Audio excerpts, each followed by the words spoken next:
तो हाय दोस्तों, तो आज यहाँ पर मैं फिर से एक्सप्लेन करने वाला हूँ द कारपेंटर एसोसिएशन का पार्ट 15। और ये पार्ट भी काफी ज्यादा इंटरेस्टिंग होने वाला है, तो इसको फुल वॉच जरूर से करना। तो ये पार्ट बिल्कुल वहीं से स्टार्ट होता है जहाँ से इसका लास्ट पार्ट एंड हुआ था। और यहाँ पर हमने देखा था कि मिस्टर झोंग लुओ बीस्ट तालिस्मान लेकर हाथ में खड़ा हुआ होता है और वो जियान से कह रहा होता है कि मुझे पता है कि तुम इसी लुओ बीस्ट तालिस्मान के लिए यहाँ पर आए हो, पर इस लुओ बीस्ट तालिस्मान में कुछ तो रहस्यमय है। मुझे पता चला है कि इसमें एक काफी खास पावर है, वो कितनी ज्यादा पावरफुल है ये मुझे नहीं मालूम, पर मैं इसकी पावर का इस्तेमाल करके कुछ भी कर सकता हूँ। अगर मुझे पता चल जाए कि उस पावर को इस्तेमाल कैसे करना है, तो क्या तुम इस बुल बीस्ट तालिस्मान का रहस्य खोलने में मेरी हेल्प करोगे? जिस पर जियान उसको कहता है कि बिल्कुल भी नहीं, मैं तुम्हारी इसमें कोई हेल्प नहीं करने वाला हूँ और ये बुल बीस्ट तालिस्मान तुम मुझे दे दो। और वो वहाँ पर अपनी गन निकाल लेता है और फिर यहाँ पर मिस्टर झोंग जियान की तरफ आता हुआ कहता है कि गन निकालने की क्या जरूरत है मेरे भाई, हम तो बस यहाँ पर बातचीत ही तो कर रहे हैं। और फिर वो बातों बातों में वहाँ पर बीच में एक जगह बनाई होती है जहाँ पर ले जाकर वो बुल बीस्ट तालिस्मान लगा देता है। और फिर यहाँ पर चारों तरफ काफी सारे खंबे घूमने लगते हैं और वहाँ पर सारे के सारे मैकेनिकल बीस्ट वहाँ पर एक्टिव हो जाते हैं और वहाँ पर काफी सारे बीस्ट जियान के ऊपर अटैक करते हैं। और इसी के साथ यहाँ पर ये सीन शिफ्ट हो जाता है और हम यहाँ पर मिस जिनीवे को देखते हैं जो कि मिस लुओ के स्टैचू पर छुपी होती है। और वहाँ पर काफी सारे गार्ड घूम रहे होते हैं उसको ढूंढते हुए। और वहाँ पर जिनीवे सोच रही होती है कि उस पॉइजन का असर अब बिल्कुल ही खत्म हो चुका है मेरे शरीर में और मिस लुओ का आखिर क्या प्लान हो सकता है। और फिर तभी वहाँ पर उसके ऊपर एक बंदा अटैक करता है और यहाँ पर जिनीवे इस अटैक से बच जाती है। और ये वही अजीब सी नाक वाला बंदा होता है जो कि मिस लुओ का चपरासी है। और फिर तभी यहाँ पर जिनीवे नीचे कूद जाती है और फिर वो बंदा अपने लोगों से कहता है कि तुम देख क्या रहे हो, पकड़ो उसे। और फिर वहाँ पर जिनीवे भी उन सभी गार्ड से वहाँ पर लड़ने के लिए सीधे ही चली जाती है और उन बंदों को बड़े ही आराम से पेल रही होती है और काफी अमेजिंग सी फाइट करती है। और वो वहाँ पर उन बंदों से फाइट करती हुई वहाँ पर सीधे ही ऊपर चढ़ जाती है जहाँ पर वो अजीब सी नाक वाला बंदा था और सीधे ही उसके ऊपर अटैक करती है। पर तभी वहाँ पर वो बंदा उसके उस अटैक से बच जाता है और जिनीवे के ऊपर अटैक करता है, जिससे कि वहाँ पर काफी सारी धूल उड़ने लगती है और ऊपर एक दूसरे फ्लोर पर जाने का एक छेद बन जाता है जहाँ पर वो बंदा भाग गया था। और यहाँ पर जिनीवे भी उस बंदे के पीछे जाती है और वहाँ पर ऊपर में वो बंदा होता है जिसको जिनीवे भागकर जाके एक घूसा मारती है, जिससे वो बंदा काफी दूर फेंका जाता है। और उसके पास एक वेपन होता है जिससे वो उस बंदे के ऊपर अटैक करती है और वहाँ पर वो बंदा मारा जाता है। तभी वहाँ पर पीछे में मिस लुओ आ जाती है और उसके साथ वो सीनियर बंदा भी होता है, जिसे देखकर जिनीवे वहाँ से भाग जाती है। और वो एल्डर बंदा वहाँ पर मिस लुओ से कहता है कि ये कैसे वहाँ से भाग गई, तुम्हारी सिक्योरिटी इतनी कमजोर है। जिस पर मिस लुओ कहती है कि पहले हमें उसको पकड़ना होगा, बाकी की बात हम बाद में करेंगे। और फिर वो लोग जिनीवे के पीछे पड़ रहे होते हैं, पर तभी वो लोग वहाँ पर रुक जाते हैं और उनको वही आवाजें सुनाई दे रही होती है जो कि इन मैकेनिकल बीस्ट की थी जिनसे जियान लड़ रहा था।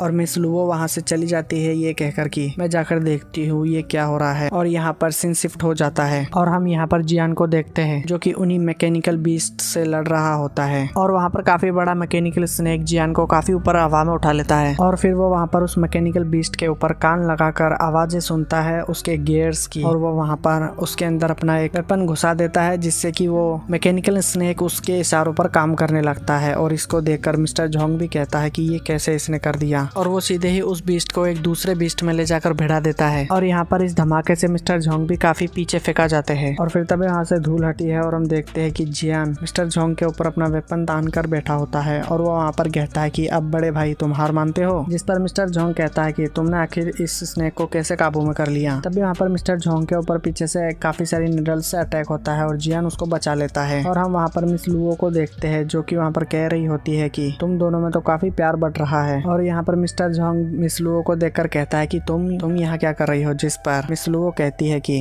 तुम क्या कर रहे हो, तुम्हारे साथ काम कर कर मैं पक गई हूँ, अब मैं ये और नाटक नहीं कर सकती कि मैं तुम्हारे साथ हूँ, मैं मार डालूंगी, तुम जैसे बेवकूफ लोगों के साथ मुझे और काम नहीं करना है। जिस पर मिस्टर झोंग हंसता हुआ कहता है कि अच्छा तुम्हें ऐसा लगता है तुम इतनी आसानी से मुझे मार डालोगी। और वहाँ पर वो अपनी पावर का इस्तेमाल करके और गायब हो जाता है। और वहाँ पर उसकी आवाज सुनाई देती है जो कि जियान से कह रही होती है कि भाई तूने मेरी जान बचाई है, अगर मौका मिलेगा तो मैं भी तेरी हेल्प जरूर करूंगा, मैं तुम्हारी इस मदद को याद जरूर रखूंगा। और फिर यहाँ पर मिस लुओ भी जियान से कहती है कि तुमने उसको मारा क्यों नहीं, तुमने उसको क्यों जाने दिया। अब वो जाकर जाकर उस एल्डर को सब कुछ बता देगा। जिस पर जियान वहाँ पर पीछे जाता हुआ कहता है कि तुम उसकी चिंता मत करो, हमारे पास बुलबिस तालिस्मान है। और यहाँ पर मिस लुओ भी कहती है कि चलो फिर ठीक है, लाओ मुझे वो बुलबिस तालिस्मान दो। जिस पर जियान उस बुलबिस तालिस्मान को अपने पास ही रख लेता है। जिस पर मिस लुओ कहती है कि तुम ये क्या कर रहे हो। और यहाँ पर जियान बता देता है कि मुझे तुम्हारी उस पॉइजनस पिल से डरने की जरूरत है ही नहीं, क्योंकि मैंने वो पिल खाई ही नहीं थी। जिस पर मिस लुओ हंसकर जवाब देती है कि असल में वो पिल पॉइजनस थी ही नहीं, पॉइजन तो मेरे लिप्स पर था। जब तुमने मुझको किस करी थी तब वो पॉइजन तुम्हारी बॉडी में चला गया था। और ये बात सुनकर जियान की फट जाती है और वो कहता है कि क्या। और इसी के साथ यहाँ पर ये पार्ट एंड हो जाता है। तो कैसा आपको आज का ये पार्ट लगा है मुझे कमेंट्स में जरूर बताना। अगर कोई गड़बड़ लगी है इस एक्सप्लेनेशन में तो वो भी बता देना यार। और अगर वीडियो पसंद आई है तो इसको एक लाइक कर देना, चैनल को भी सब्सक्राइब कर देना ताकि आप अगला वीडियो भी देख सको। तो मिलते हैं अगली वीडियो में, तब तक के लिए बाय, थैंक्स फॉर वॉचिंग।